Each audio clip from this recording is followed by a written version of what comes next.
خرداد ماه سال 1388 است. انتخابات ریاست جمهوری دهم در ایران به پایان رسیده و محمود احمدی نژاد برای بار دوم بر صندلی ریاست جمهوری می‌نشیند. میرحسین موسوی و مهدی کروبی، دو نامزد دیگر انتخابات، اعلام می‌کنند در انتخابات تقلب شده. هزاران تن از حامیان این دو کاندیدا به نتایج اعتراض دارند. حکومت با هر گونه تظاهرات و تجمع اعتراضی به شدت برخورد می‌کند. سعید مرتضوی دادستان تهران با دستوراتی که میگیرد بار دیگر در خط مقدم برخورد قضایی با هزاران معترض و مخالف نتایج انتخابات قرار میگیرد و حکم بازداشت صدها تن را صادر میکند.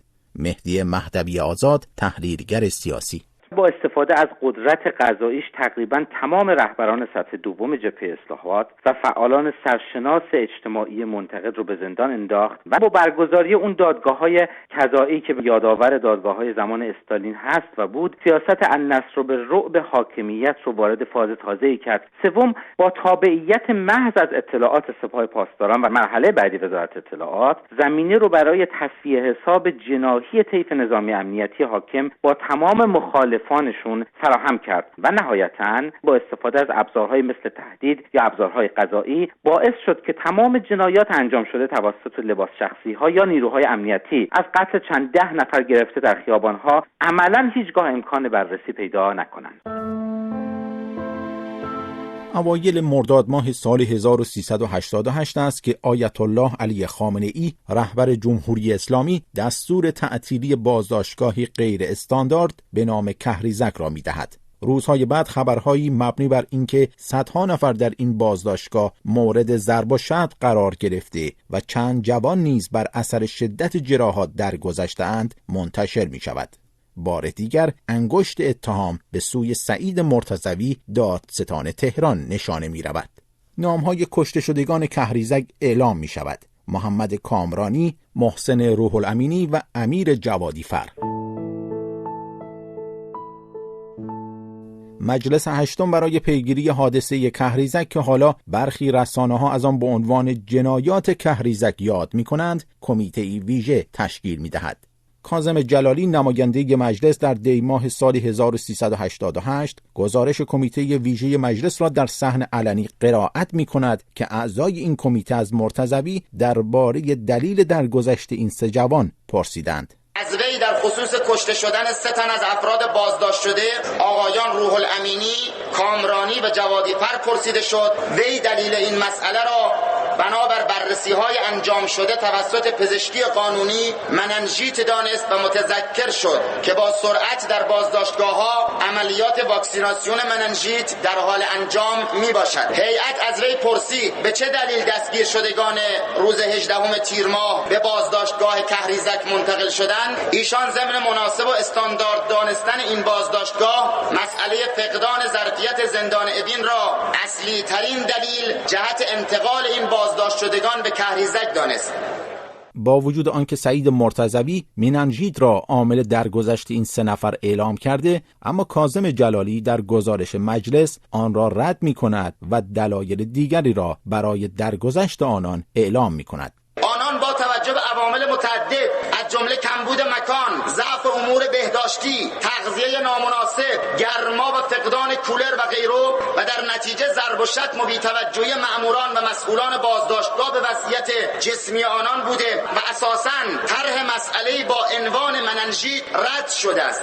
سعید مرتضوی، دادستان تهران، هم مسئولیت کشته شدگان کهریزک را نمیپذیرد و تأکید میکند در آن روزها در مرخصی بوده. من در اون ایام به جهت دفاع از رساله دکترا اصلا مرخصی بودم و حضور نداشتم.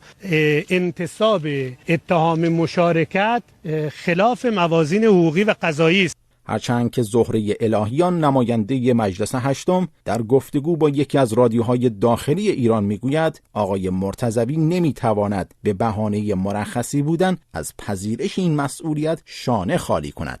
اون چه که در شواهد و نتیجه بررسی ها این هست که با دستور دادستان محترم وقت تهران این افراد به در واقع بازداشتگاه کهریزک انتقال پیدا کرد. چون دستور مستقیم بوده، مرخصی بودن یا نبودن ایشون خیلی تفاوتی نمیکنه. بازداشتگاه کهریزک ویژه متهمانی بوده که مقامات ایرانی از آنان به عنوان اراذل و اوباش یاد می‌کنند. در گزارش کمیته ویژه مجلس ضمن تاکید بر این مسئله که متهمان نباید به این بازداشتگاه اعزام می‌شدند، از قول مسئولین زندان اوین نقل می‌کند در روز اعزام متهمان به کهریزک، زندان اوین ظرفیت پذیرش معترضین پس از انتخابات را داشته است. کاظم جلالی همچنین در گزارش کهریزک جزئیات بیشتری از شیوه درگذشت امیر جوادیفر و محسن روح الامینی ارائه می‌دهد.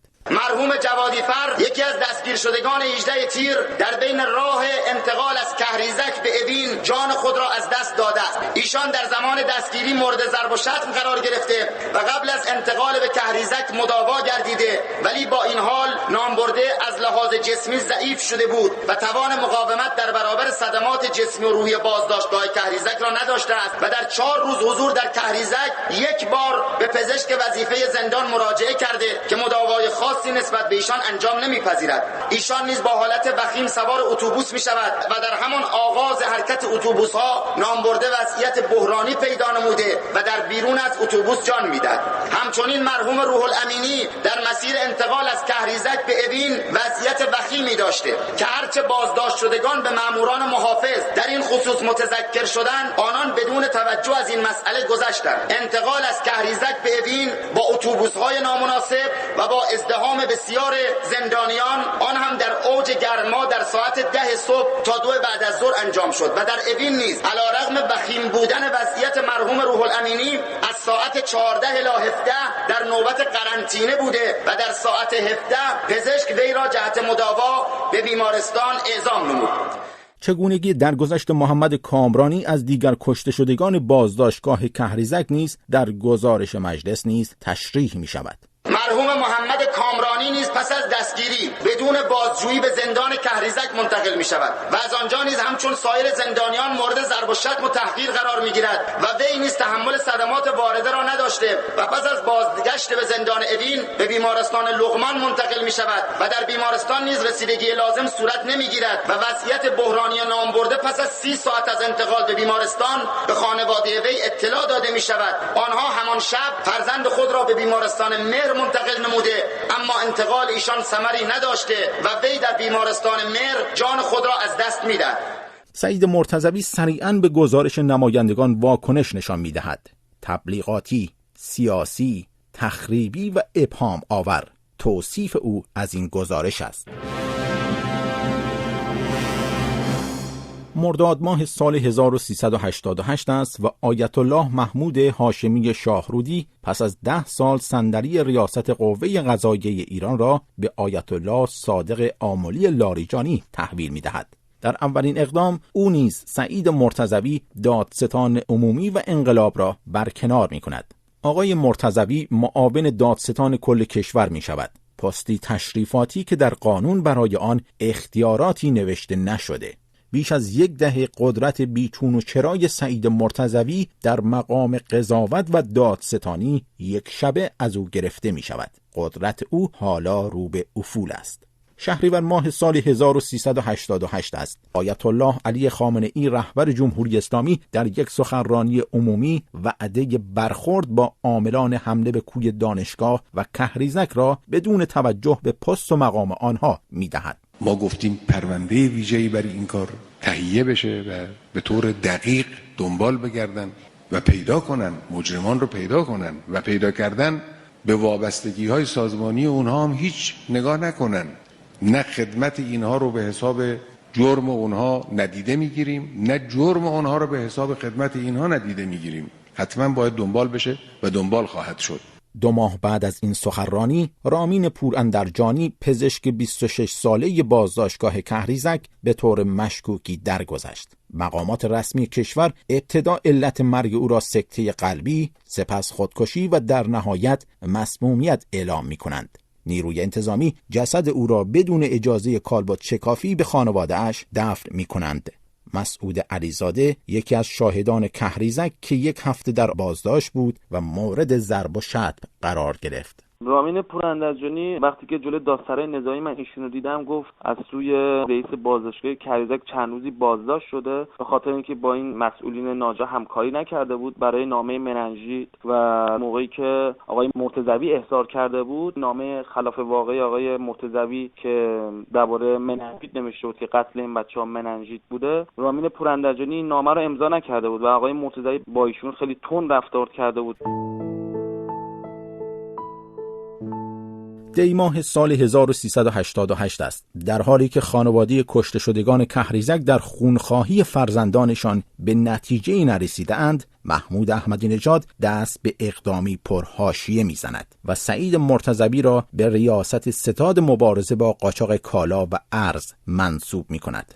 علی اصغر رمضانپور، معاون فرهنگی وزیر فرهنگ و ارشاد اسلامی در دوران ریاست جمهوری محمد خاتمی: درآمدهایی که اون ستاد داره مربوط به کالاهایی هست که به طور غیرقانونی وارد میشه از اسکله‌های مختلف در ایران و یکی از محل‌های عمده درآمد بدون کنترل در درون سیستم دولت همین ستاد بود که اموال زیادی بهش میرسید و این فروخته میشد یا واگذار میشد به کسانی. میبینیم که آقای مرتضوی رو از یک سمت قضایی در واقع آقای احمدی نژاد میذارتش تو یک سمتی که سالها این مرسوم بود که در دولت در واقع تقسیم میکرد یه امکانات رو بین آدمای مختلف. انتصاب سعید مرتضوی به ریاست ستاد مبارزه با قاچاق کالا و ارز فریاد بیش از 50 نماینده مجلس را بلند می کند. اما نه رئیس جمهور به این اعتراضات گوش می کند و نه قوه قضاییه وضعیت متهمین کهریزک را مشخص می کند. سعید مرتضوی هم در پست جدیدش بی توجه به اعتراضات از لایحه قانونی و سیاست جدید دولت در برخورد با مجرمین سازمان یافته کالا و ارز خبر می‌دهد. در واقع یکی از دغدغه‌های مسئولین نظام، دولت محترم، این هست که ما باید بپردازیم به مجرمین سازمان یافته، مجرمین حرفه‌ای و جرایم کلان. در این لایحه در واقع تأکید قانونگذار رو برخورد با مجرمین حرفه‌ای سازمان یافته و کلان هست. او حالا در ستاد قاچاق کالا و ارز برای قاچاقچیان سیگار هم خط و نشان می‌کشد.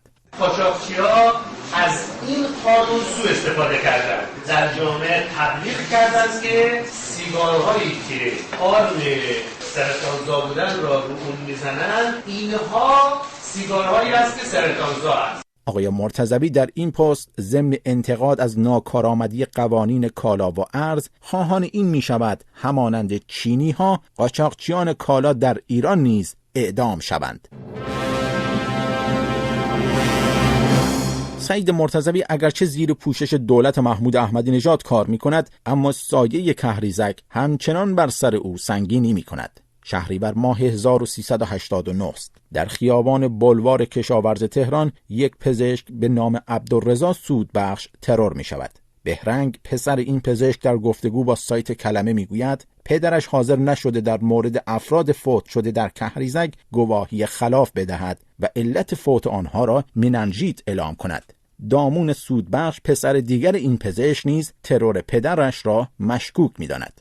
از روز اول و تمام مصاحبه‌هایی که مسئولان انجام دادن تقریبا پر از ابهامه. مثلا اینکه اعلام کرده بودن قتل با انگیزه شخصی وجود داره، در حالی که نه متهمی وجود داره، نه شاهدی، نه حتی مثلا یک سوال از همکارای پدرم یا از خانواده ما بپرسن که اصلا به کسی مظنون هستید یا نیستید. واقعا مثلا خیلی عجیبه که قبل از اینکه هیچ مظنونی وجود داشته باشه تمامی مسئولان اعلام می‌کردن که این قتل با انگیزه شخصی اتفاق افتاد. در همان شهریور سال 1389 دادگاه انتظامی قضات حکم قضایی سعید مرتضوی را به حالت تعلیق در می آورد و مسئولیت قضایی او و دو دیگر مقام دادستانی را لغو می کند. مرتضوی در یک پیچ قضایی سیاسی دیگر قرار می گیرد، اما این هنوز پایان داستان سعید مرتضوی نیست. محمود احمدی نژاد به فاصله 6 ماه از لغو مسئولیت قضایی مرتضوی و پیام تشکر بیش از 200 نماینده از قوه قضاییه به خاطر این تعلیق در اقدام جنجال برانگیز پست او را تغییر می‌دهد و سعید مرتضوی را به ریاست یکی از بزرگترین سازمان‌های اقتصادی اجتماعی ایران انتخاب می‌کند، یعنی صندوق تأمین اجتماعی. سازمانی که محمد رضا رحیمی معاون اول رئیس جمهور از آن به عنوان یک مملکت یاد می‌کند. تأمین اجتماعی دارای اهدافی است و خودش به تنهایی مملکتی است. چند وزارتخانه را با هم جمع کنیم، بودجه‌هاشو انباشته کنیم تا بشه بودجه‌های سازمان تأمین اجتماعی. سازمان یا صندوق تأمین اجتماعی بزرگترین نهاد بیمه‌ای کشور است که حداقل نیمی از جمعیت ایران را در بر می‌گیرد. سازمانی با 280 شرکت تولیدی و خدماتی و صاحب چند صد هزار میلیارد تومان ثروتی که به شکل 8 مادر شرکت بزرگ به نام شستا گرد هم آمدند. رضا علیجانی، تحلیلگر مسائل سیاسی: سازمان تامین اجتماعی یکی از سازمان‌های بسیار پرسرمایه است و اگر ما می‌بینیم در انتخابات 76 درست پس از پیروزی آقای خاتمی مسئله شهرداری‌ها و بازداشت شهردارا پیش میاد و نزاع رو شهرداری، بعد از انتخابات 88 نزاع رو دانشگاه آزاد، ما می‌بینیم این نزاع حالا پیش از انتخابات میره روی یکی از این سازمان‌هایی که تامین اجتماعی هست و چون یه سازمان پرسرمایه است و این شایعه وجود داره که این سرمایه‌های عظیم میخواد کانالیزه بشه تو انتخابات به نفع یک جریان، کسی که در اون نقش قرار میگیره شخصیتاً بایستی مستعد این نوع سوء استفاده ها باشه و همین تیپ ها هستن که به درد این نوع پروژه های ناسالم میخورن. این انتصاب بار دیگر صدای دهان نماینده مجلس را بلند میکند و این بار آنان جدیتر به محمود احمدی نژاد هشدار میدهند: اگر سعید مرتضوی را از پستش برکنار نکنید وزیر کار را استیضاح میکنیم. با وجود آنکه مرتضوی در یک پیچ سیاسی دیگر افتاده، اما این بار هم گوش شنوایی برای هشدارها وجود ندارد. نمایندگان به فاصله کمتر از 2 ماه از این انتصاب جدید طرح استیضاح عبدالرضا شیخ‌الاسلامی وزیر تعاون، کار و رفاه اجتماعی را رقم میزنند. رایزنی‌های پشت پرده بین تعدادی از نمایندگان و سعید مرتضوی برای کنارگیریش در جریان است. روز استیضاح فرا میرسد و محمود احمدی نژاد در آستانه ورود به مجلس برای دفاع از وزیرش برمیگردد. به او خبر میدهند نمایندگان از استیضاح وزیر انصراف دادند. در فضای مجلس زمزمه‌ای از قول شرف سعید مرتضوی دهان به دهان میچرخد. علیرضا زاکانی از نمایندگان مجلس پشت تریبون قرار میگیرد تا ماجرای این قول شرف را تعریف کند. جلسه‌ای در حضور جناب آقای حداد گذاشته شد. آقای مرتضوی صحبت‌هاش رو کرد، بنده صحبت‌هام رو کردم. جناب آقای دکتر حداد خیراندیشی کرد و گفت مصلحت کشور این هستش که شما استعفا بدید. آقای مرتضوی استعفاش رو نوشت و اومد قرائت کرد و بعد هم 2 نسخه تنظیم کرد و تحویل وزیر و بعد هم به رئیس جمهور محترم داد و همونجا اعلام کرد من قول شرف میدم که اگر اونها قبول کنن یا قبول نکنن من دیگه تامین اجتماعی نباشم. این قول شرف آن روز وزیر را از استیضاح نجات می‌دهد، اما خبری از استعفای مرتضوی نمی‌شود. روز بعد برخی از وبسایت‌های اصولگرا به کنایه می‌نویسند سعید مرتضوی برای آنکه پایبندیش را به قول شرف نشان دهد دستور داده یک میز کار در اتاق دیگری برایش بگذارند. نمایندگان مجلس هشتم حالا احساس می‌کنند از سعید مرتضوی رو دست خوردند و علی مطهری می‌گوید بر سر مجلس کلاه رفته است. بیش از چند هفته به پایان دوره 8 مجلس نمانده و زمان برای طرح استیضاح مجدد وزیر فراهم نیست. آنان فکر و چاره‌ای دیگر می‌کنند. احمد توکلی نماینده اصولگرای مجلس اعلام می‌کند با کمک دیوان عدالت اداری سعید مرتضوی را پایین می‌کشیم و او را عزل می‌کنیم. دیوان عدالت اداری با شکایت چند نماینده وارد ماجرا می‌شود و حکم برکناری مرتضوی را از صندوق تأمین اجتماعی صادر می‌کند. حجت الاسلام محمد جعفر منتظری رئیس دیوان عدالت اداری: ما پیام دادیم به وزیر محترم که شما خودتون این رو ابطال بکنید، لغوش بکنید که ما دیگه نخواهیم ورود پیدا بکنیم. مدتی گذشت متاسفانه این کار صورت نگرفت. ما هم به تکلیف قانونی که داشتیم در هیئت عمومی مطرح شد و نهایتا منتهی به ابطال حکم انتصاب آقای مرتضوی به عنوان رئیس سازمان تأمین اجتماعی صادر شد. این حکم نیز نتیجه‌ای ندارد و مرتضوی به دستور رئیس جمهور محکم بر صندلی ریاست تأمین اجتماعی نشسته و تکان نمی‌خورد. دولت با تغییر قوانین عزل و ابقا در تأمین اجتماعی را از وزارت کار به معاون اول رئیس جمهور محول می‌کند. محمد رضا رحیمی، معاون اول محمود احمدی نژاد، در گفتگو با خبرنگاران: تأمین اجتماعی یک مؤسسه عمومی انتفاعی غیر دولتی است. من گمان می‌کنم که تصمیم دیوان عدالت اداری در اون مورد نافذ نباشه. یعنی امکان داره این حکم اجرایی بشه؟ اجرایی نمیشه. آقای مرتضوی سر جاش. برخی از نمایندگان مجلس این رفتار دولت را قانونگریزی و لجاجت و رئیس دیوان عدالت اداری آن را به سخره گرفتن آراء دستگاه قضایی تعبیر می‌کند. در این بین برخی مشکل و جنجال‌های به وجود آمده را از چشم قوه قضاییه می‌بینند که در برخورد با تخلفات و اتهامات دوران قضاوت و دادستانی سعید مرتضوی با جدیت و شفافیت و بدون ملاحظه سیاسی برخورد نکرده تا تکلیف وضعیت حقوقی و قضایی او برای همه مشخص شود.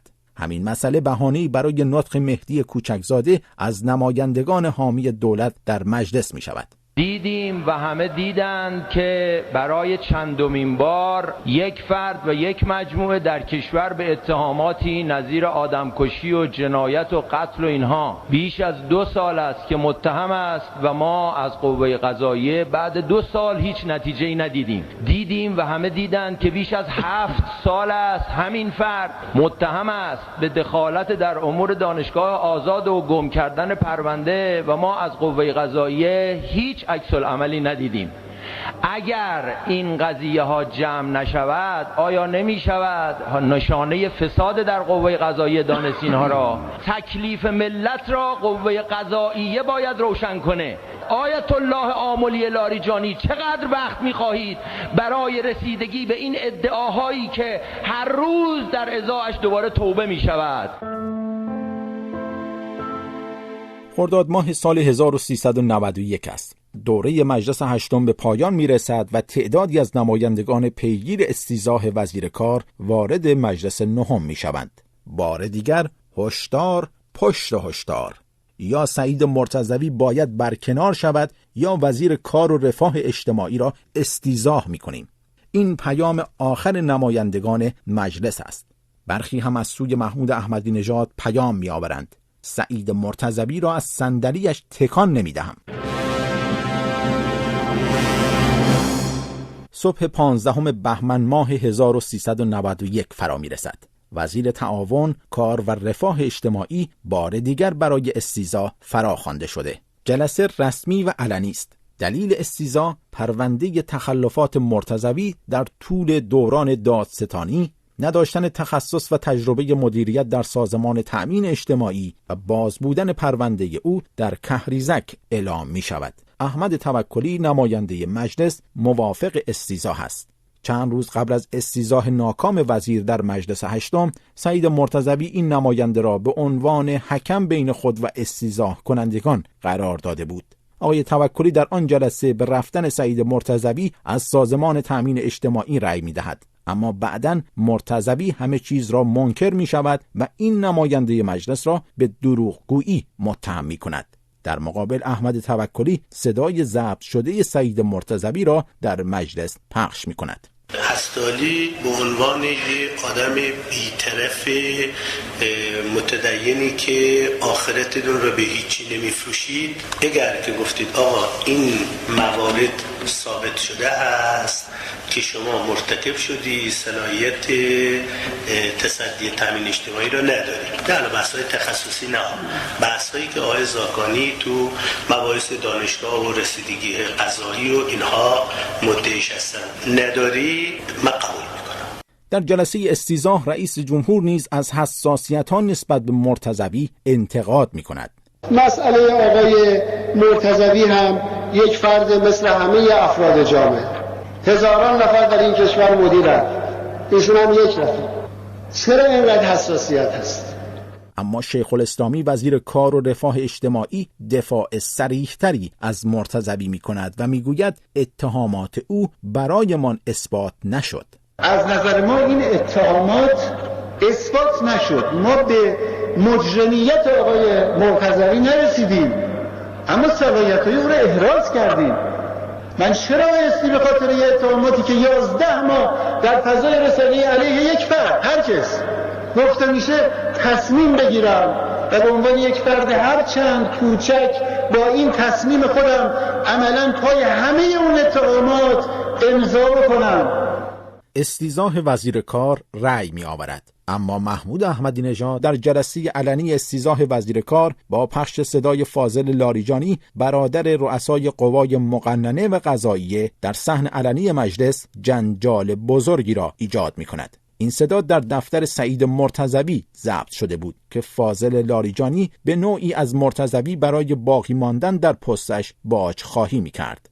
روز بعد سعید مرتضوی توسط دادستانی بازداشت می شود. بازداشتی که بیش از یک روز دوام نمی آورد. اما خیلی زود پرونده اتهامیش در کهریزک پس از نزدیک به 4 سال به جریان می افتد. مهمترین اتهام او معاونت در قتل اعلام می شود. دادگاه غیر علنی می شود. سعید مرتضوی متهم ردیف اول این پرونده در دفاع از خود می گوید در این ماجرا به ناحق مقصر شناخته شده ام و این درد بزرگ که درد بیگناهی است همواره روحم را می آزارد. بعد از او پدر محسن روح الامینی از جانباختگان کهریزک از دادگاه بیرون می آید و در جمع خبرنگاران درباره سعید مرتضوی فقط یک جمله می گوید: ما آثاری از تنبه، پشیمانی و حتی یک اپسیلون مسئولیت ندیدیم و متاسفیم. پرونده و داستان سعید مرتضوی در جمهوری اسلامی در بیش از 10 دهه داستان 1001 شب شده. داستانی که پایان آن را هنوز کسی نمیتواند پیش بینی کند.